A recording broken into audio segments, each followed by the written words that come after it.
Assalamualaikum warahmatullahi wabarakatuh. Salam sehat semuanya.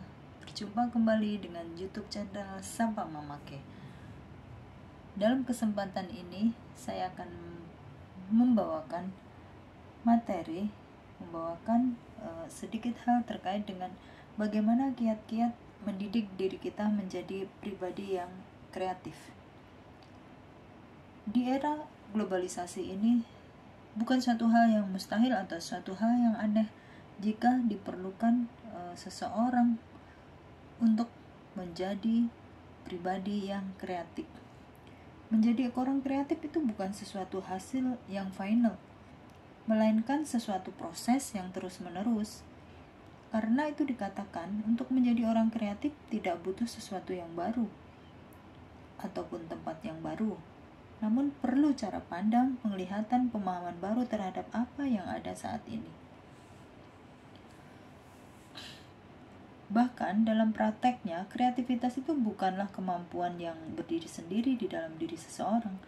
Kajian spiritual menyimpulkan bahwa orang kreatif itu adalah orang yang memiliki kecerdasan spiritual yang tertinggi. SQ adalah kemampuan seseorang untuk menggali dan memunculkan energi Tuhan di dalam diri seseorang. Supaya apa? Supaya vitalitas hidupnya itu lebih kuat melalui berbagai proses. Salah satu prosesnya adalah dengan menanyakan makna hidup atau esensial hidup kita. Jika kita mampu menciptakan pemahaman yang terus-menerus bertambah tentang apa makna hidup kita bagi diri kita dan orang lain, proses untuk menggali dan memunculkan energi Tuhan akan muncul dan vitalitas hidup kita akan menguat. Misalnya saja, kita adalah karyawan di sebuah pabrik. Kita berangkat dari rumah pukul 6 pagi, pulang sampai rumah pukul 8 malam. Karena kemacetan dan hal-hal lain selama di kantor, yang kita bicarakan adalah pekerjaan dengan berbagai persoalan yang ada. Jika kita tidak pernah menyimak pertanyaan-pertanyaan spiritual dari dalam jiwa kita, seperti apakah hidup saya akan begini terus? Bagaimana agar hidup saya berubah lebih baik dan berkualitas lebih untuk diri saya, keluarga, dan banyak orang, maka lama-kelamaan jiwa kita akan hampa, gelap, dan rapuh. Itu sudah banyak orang yang merasakan ataupun yang mengalami. Gelap, hampa, ataupun rapuh. Tanda-tandanya adalah seringnya memunculkan rasa putus asa, mudah stres atau depresi. Tidak bahagia dengan apa yang sudah kita miliki, melunturkan kesadaran akhirat, melunturkan kepekaan hati untuk menyimak nasihat yang baik, arogan tanpa alasan, dan lain sebagainya. Hal-hal yang negatif tentunya. Ini semua adalah bentuk dari kehampaan, kerapuhan, dan kegelapan jiwa. Untuk itu kenapa kita diperlukan satu keyakinan, satu tekad, dan yang paling penting adalah satu keimanan.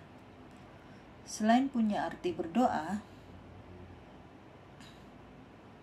kegiatan-kegiatan positif saya rasa perlu juga dilakukan.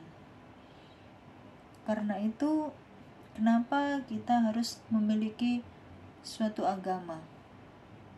Agama, contoh di dalam agama Islam, menyuruh kita untuk sholat. Selain punya arti berdoa, sholat itu fasilitas yang disediakan Tuhan agar kita menjalin hubungan dengan siapa? Tentu dengan diri kita, dengan Tuhan, dengan sesama. Cuma terkadang kita menjalankan sholat bukan untuk menjalin hubungan, melainkan sebatas karena kewajiban. Kadang karena rasa malu atau karena ingin supaya dipandang beragama. Itu manusiawi. Tapi kita sebagai orang beriman sudah seyogyanya hal itu dijauhkan dari diri kita. Menurut Donna Zohar, saya pernah baca dari sebuah buku, menurut Donna Zohar dan Ian Marshall, itu ada beberapa tokoh yang banyak mengkaji bidang spiritual lain. Ciri-ciri orang yang SQ-nya tinggi itu antara lain sebagai berikut ya. 1. Memiliki kelenturan. Yang dibilang kelenturan di sini adalah watak air. Watak air itu adalah kuat namun tidak keras. Yang kedua, memiliki kesadaran diri yang tinggi. Tahu dirinya, tahu ukuran kemampuannya, tahu apa yang harus dilakukan, tahu apa yang harus dihindari, dan tahu Tuhannya. Yang ketiga, memiliki kapasitas untuk memberdayakan penderitaan hidup secara kreatif, untuk meraih kemajuan dengan berbagai cara yang tidak melanggar tentunya. Yang keempat adalah memiliki kualitas hidup yang bersumber pada visi masa depan dan berpedoman pada nilai-nilai kebenaran yang kokoh. Dan yang kelima, memiliki kemampuan untuk menghindari hal-hal yang tidak penting. Ya, menurut dia nggak penting, secara logika tidak penting, tapi menurut orang lain kita tidak tahu penting atau tidak.